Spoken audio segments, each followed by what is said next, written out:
మనదైనప్పుడు ఏం చేసినా నడుస్తుంది. కానీ అదే టైం ఒక్కసారి రివర్స్ అయితే అప్పుడు మనమేంటనేది తెలుస్తుంది.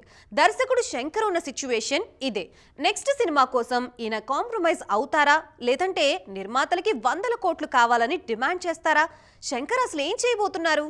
ఇండస్ట్రీలో టైం ఎప్పుడూ ఒకేలా ఉండదు. కొన్నిసార్లు అది మన మాట వింటుంటుంది, అప్పుడేం చేసినా చెల్లుతుంది. టైం బాలేనప్పుడు అది చెప్పినట్లు మనం చేయాల్సి వస్తుంది. ఇన్నాళ్ళు శంకర్ మొదటిది చేశారు, ఇక ఇప్పుడు రెండోది చేయాల్సి వచ్చేలా ఉంది. ఈ మధ్య ఈయనకు టైం పెద్దగా కలిసి రావట్లేదనేది కాదనలేని చేదు నిజం. సంక్రాంతికొచ్చిన గేమ్ చేంజర్ ఫ్లాప్ అయింది.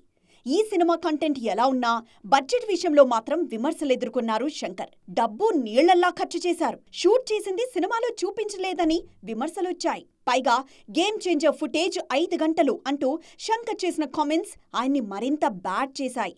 ఓ ప్లానింగ్ అంటూ లేకుండా 5 గంటల ఫుటేజ్ తీస్తే నిర్మాతకు ఎంత నష్టం అనేదే ఐడియా లేదా అంటూ శంకర్పై సెటార్లు పేలుతున్నాయిప్పుడు. ఈ సమయంలో ఈయన నెక్స్ట్ సినిమాల విషయంలో ఆసక్తి మొదలైంది. ఇన్ని రోజులంటే శంకర్ చెప్పినంత బడ్జెట్ ఇచ్చారు నిర్మాతలు.